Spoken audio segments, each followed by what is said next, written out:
Yes dear student, आज हम जो चैप्टर स्टार्ट करने वाले हैं वो है कॉम्बिनेशन। परम्यूटेशन हमारा कंप्लीट हो चुका है। अब हम इस लेक्चर में कॉम्बिनेशन की बात करेंगे। Now what is combination? Selecting of things is known as combination. यदि हम कोई भी चीज को सेलेक्ट कर रहे हैं, अरेंजमेंट नहीं करना, सिलेक्शन करना है, तो हम उसको क्या बोलेंगे? कॉम्बिनेशन। ओनली सिलेक्शन, अरेंजमेंट की इसमें दिक्कत नहीं है। तो selection of things is known as combination. Selecting R things out of N things. यदि हमको आर थिंग सेलेक्ट करनी है एन थिंग में, तो हम बोलेंगे N C R, N factorial upon R factorial N minus R factorial. This is the formula for NCR. Again R की value greater than equal to zero, less than equal to N. अब suppose मुझे 7C2, 7C2 का मतलब है selecting two things out of 7 things. तो ये कैसे निकलेगा? 7 फैक्टोरियल डिवाइडेड बाय 2 फैक्टोरियल और इन दोनों का डिफरेंस 5 फैक्टोरियल। अब 7 फैक्टोरियल को मैं रिड्यूस करूंगा, 7 multiplied by 6 multiplied by 5 factorial, 2 factorial 5 factorial, क्योंकि 5 फैक्टोरियल कैंसिल हो गया। तो हम देख रहे हैं कि 7C2 की वैल्यू आ गई 7 इंटू 6 अपॉन 2 इंटू 1। तो हम डायरेक्ट ट्रिक से क्या करेंगे, इसको सोल्व किया तो 21 आ गया। जैसे 7C2 है तो 7 को 2 बार रिड्यूस करो, 7 multiplied by 6 divided by 2 multiplied by 1, तो कितना हो गया? 21। फॉर एग्जाम्पल सपोज मुझे 10C3 की वैल्यू निकालनी है, तो 10 multiplied by 9 multiplied by 8 upon 3 multiplied by 2 multiplied by 1, तो ये किसके इक्वल आ गया? 120 के इक्वल आ गया। सपोज 8C4 की मुझे वैल्यू निकालनी, तो क्या बोलेंगे? 8 multiplied by 7 multiplied by 6 multiplied by 5, 4 बार रिड्यूस करेंगे, divided by 4 multiplied by 3 multiplied by 2 multiplied by 1। Solve किया तो कितना आ गया हमारा? 70 आ गया। तो इस तरह से हम कॉम्बिनेशन की वैल्यू फाइंड आउट करेंगे। This is the way to find out the value of the combination. अब हम इसकी प्रॉपर्टीज के बारे में बात करते हैं कि इनकी प्रॉपर्टीज क्या क्या है। फर्स्ट प्रॉपर्टी, प्रॉपर्टी नंबर 1, देखिए बेटा, प्रॉपर्टी नंबर 1, प्रॉपर्टीज। पहली प्रॉपर्टी है कि यदि मैं n में से एक भी चीज को सेलेक्ट नहीं कर रहा हूं, तो मेरे पास एक वे है, एक तरीका है, तो NC0 की वैल्यू 1 होगी। जैसे एग्जांपल कभी मैंने बोला 3C0, तो आपको 1 लिखना है, 7C0 1 लिखना है। इसका मतलब n आइटम में से यदि आप 0 थिंग्स को सेलेक्ट कर रहे हैं तो उसका वैल्यू 1 के इक्वल होगा। फिर n में से n को सेलेक्ट कर रहे हैं तो 1 होगा। इसका मतलब जैसे एग्जांपल मैंने बोला कि मेरे को 10 में से 10 थिंग्स को सेलेक्ट करना है, इसका मतलब मेरे पास एक तरीका है 10C10 equal to 1। Third, NC1 equal to n, n में से एक थिंग को सेलेक्ट कर रहा हूं तो मेरे पास n तरीके हैं। जैसे एग्जांपल कभी आया 8C1, तो ये वैल्यू कितनी होगी? 8 होगी। सपोज मैंने बोला 14C1, तो आप लिखोगे 14। तो ये तो 3 तो जनरल प्रॉपर्टी है जो हमें डायरेक्ट याद रखनी है, यूज में आएगी। हम फोर्थ प्रॉपर्टी की बात करते हैं, बहुत इंपॉर्टेंट प्रॉपर्टी है, ध्यान से समझना। Fourth property, NCR equal to NCN minus R, NCR equal to NCN minus R. कैसे? जैसे मैंने बोला 10C7, मतलब 10 में से 7 थिंग को सेलेक्ट करना है, तो मैं इसको ऐसा भी लिख सकता हूं 10C10 माइनस 7, 10 माइनस 7, तो क्या हो गया? 10C3 will be equal to 10C7 equal to 10C3, तो 10C7 की वैल्यू 10C3 के इक्वल आ जाएगी। इसका मतलब 10 में से 7 थिंग को सेलेक्ट करो, या 10 में से वो 3 चीजों को सेलेक्ट कर लो जिनको सेलेक्ट नहीं करना है, एक ही बात है, बाकी 7 थिंग्स अपने आप सेलेक्ट हो जाएंगे। तो 10C7 इक्वल टू 10C3, ये इस तरह से आपका हो गया। और एग्जांपल ले लेते हैं, जैसे मैंने बोला 15C12, तो हम लिखेंगे 15C माइनस C, 15 माइनस 12, तो 15C12 will be equal to 15C3। ये आपकी प्रॉपर्टी नंबर 4। प्रॉपर्टी नंबर 5 क्या होता है? जैसे मैंने बोला NPR, this is the relationship between NPR and NCR। NPR equal to R factorial NCR, N P R equal to R factorial N C R. जैसे मैंने बोला आपके पास है N P R equal to 24, N P R या N P R हम बोले 60 है suppose, N P R equal to 60, फिर N C R equal to 5, 5 मत बोलो 10। अब मुझे निकालना है आर का वैल्यू, तो कैसे निकालेंगे देखो उधर, N P R equal to R factorial N C R, 60 equal to R factorial N C R की वैल्यू 10, तो R factorial value equal to 6 और आर फैक्टोरियल हो गया 3 factorial. So what is the value of R, तो हमारे पास are का value 3 के equal आ गया, the value of R is equal to 3। इस तरह से हमारा ये प्रॉपर्टी यूज में आएगी। Fifth property, N P R equal to R factorial N C R. Now property number 6 बहुत इंपॉर्टेंट प्रॉपर्टी है, जनरली इस पे प्रॉब्लम हर बार पूछा जाता है। प्रॉपर्टी नंबर 6, प्रॉपर्टी नंबर 6 है पास्कल रूल बोलते हैं इसको, Pascal's rule. This is Pascal rule. ये होता है NCR plus NCR minus 1, this equal to N plus 1 C R.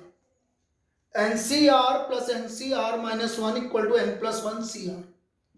जैसे मैंने एग्जांपल बोला 10C3 प्लस 10C4, तो बेटा ये हो जाएगा 10 प्लस 11C4, दोनों में जो ज्यादा होगा, तो ये इक्वल आ गया हमारा 11C4।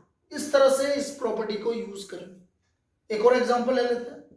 मैंने बोला 12C5 प्लस 12C6, 5 6 लगातार है, ये दोनों सेम है, तो 12 plus 1C6। So what is the value of, pascal rule से ये वैल्यू कितने आ गया 13C6, तो पास्कल रूल से ये वैल्यू 13C6 के इक्वल आ गई, तो ये पास्कल रूल से ये वाली वैल्यू आ जाएगी। अभी इस पर प्रॉब्लम करेंगे अभी। फिर प्रॉपर्टी नंबर 7, प्रॉपर्टी नंबर 7 क्या है, जैसे मैंने बोला एनसीआर, तो बेटा मैं इसको बोल सकता हूं N by R N minus 1 C R minus 1। यहां से एन बाहर निकाल लिया, यहां से आर बाहर निकाल लिया, दोनों एक एक कम हो जाएंगे। जैसे एग्जांपल कभी हमने लिखा 10C7, तो मैं लिख सकता हूं 10/7 9C6, एक कम हो गया, एक कम हो गया, 9C6। इस प्रॉपर्टी को इस तरह से यूज कर सकते हैं। लास्ट प्रॉपर्टी मैंने बोला एनसीआर अपॉन एनसीआर प्लस 1, ये एनसीआर, इससे अगला वाला एनसीआर प्लस 1, तो ये प्रॉपर्टी हो जाएगी R plus 1 upon N minus R plus 1, इसको ये आर प्लस 1 को ऊपर लिखेंगे और इन दोनों का डिफरेंस नीचे लिखेंगे। जैसे मैंने आपसे बोला 11C4 upon 11C5, 11C4 upon 11C5, तो हम लिखेंगे 5 अपॉन 11 माइनस 4।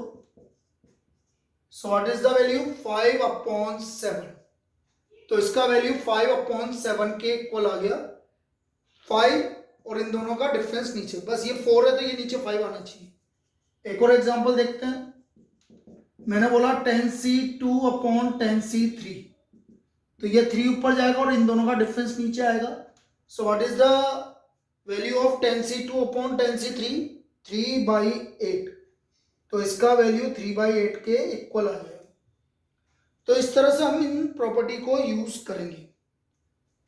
अब एक एक करके एग्जांपल लेते हैं भाई, इन पे किस तरह की प्रॉब्लम बनती है।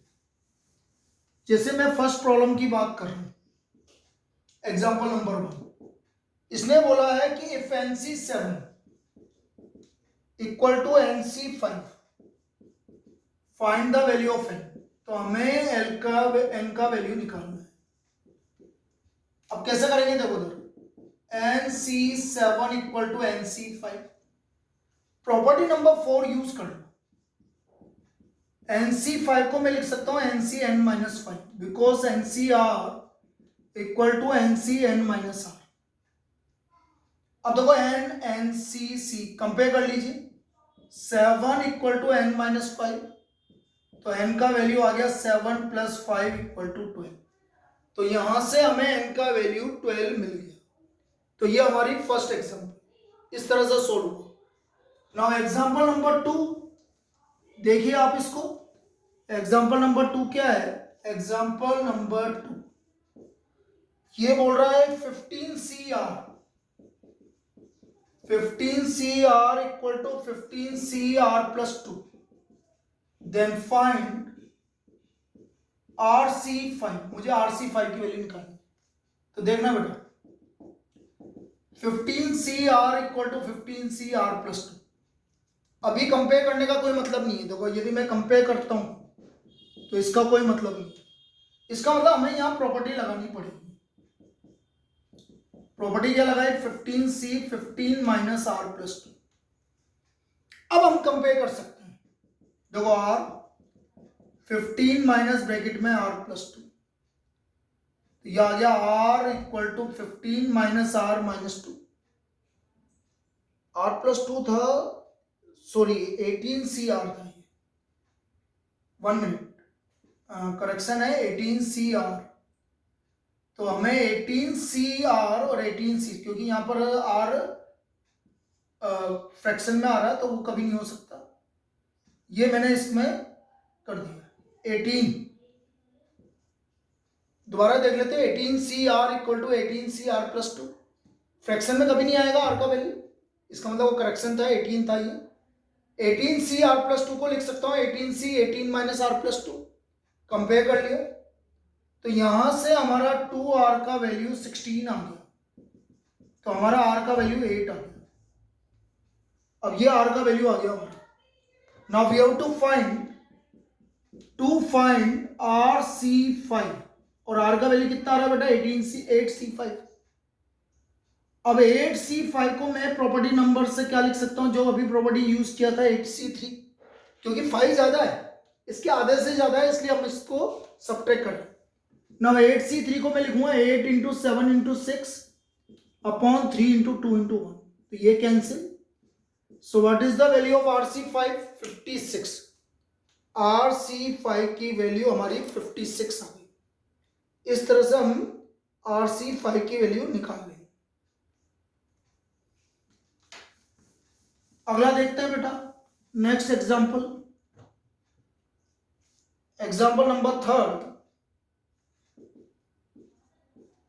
If NPR equal to 1680, NCR equal to 70, find R। अब देखो यहां पर वही है, the relationship between permutation and combination. NPR equal to NCR multiplied by R factorial. तो 1680 है, ये 70 है, इंटू R फैक्टोरियल डिवाइड करेंगे तो ये आ गया हमारा 24। नाउ R फैक्टोरियल 24 है, 4 factorial. So what is the value of R? The value of R will be equal to 4। तो यहां से हमें R का वैल्यू क्या मिल गया? 4 मिल गया, क्योंकit 4 फैक्टोरियल के इक्वल है। इस तरह से ये 4 फैक्टोरियल के इक्वल आ गया। क्लियर? चलिए एग्जांपल नंबर 4। एग्जांपल 4, अब इसमें क्या है एग्जांपल 4 में समझते हैं। ये बोल रहा है कि 15C3 plus 15C4 this is equal to. अब देखो ऑप्शंस आपको इस तरह से गिवन होंगे, 16C3, फिर आपको गिवन होगा 15C3, फिर गिवन होगा 16C12, C ऑप्शन, और D नन। अब देखो यहां पर इंपॉर्टेंट पार्ट क्या है, स्टूडेंट क्या करता है जल्दबाजी में 15C3 प्लस 15C4 आता तो है उसको, तो ये हो गया 15 प्लस 1C4 प्रॉपर्टी से, because NCR plus NCR minus 1 equal to N plus 1CR, इस प्रॉपर्टी से आ गया। तो 16C4 वो देखता है नहीं है नहीं है नहीं है, तो जल्दबाजी में वो आंसर नन ऑफ दीज लगा देता है, लेकिन नन ऑफ दीज आंसर नहीं है इसका। हमारी प्रॉपर्टी से हम ये भी बोल सकते हैं इसको, इसलिए जल्दबाजी मत करना बेटा। 16C4 को मैं 16 माइनस 4 लिख सकता हूं, and 16C4 is equal to 16C12, so the answer will be 16C12। ये आपका आंसर हो गया 16C12। तो इसलिए थोड़ा सा जल्दबाजी ना करते हुए आपको देखना है कि हमें किस तरह से आंसर आएगा। चलिए आज के लेक्चर की लास्ट प्रॉब्लम, आज इतना ही लिया है क्योंकि आज इसको ढंग से समझना है हमें प्रॉपर्टीज को, क्योंकि ये सब काम में आएगी। Example number 5, if 15CR ratio 15CR plus 1 equal to 11:5, find out. तो हमें R का वैल्यू निकालना है। तो देखो किस तरह से निकालें, 15CR upon 15CR plus 1 equal to 11/5। अब ये प्रॉपर्टी आ गई है NCR upon NCR plus 1 equal to R plus 1 upon N minus R। तो ये हो गया R plus 1 upon 15 minus R equal to 11/5। Properties cross multiply कर लीजिए, 5R plus 1 5, 165 minus 11R, so 5R plus 11R equal to 165 minus 5। तो बेटा यहां से R का वैल्यू हमें क्या मिल गया, 10 मिल गया। The value of R is equal to 10। तो ये R का वैल्यू हमें फाइंड आउट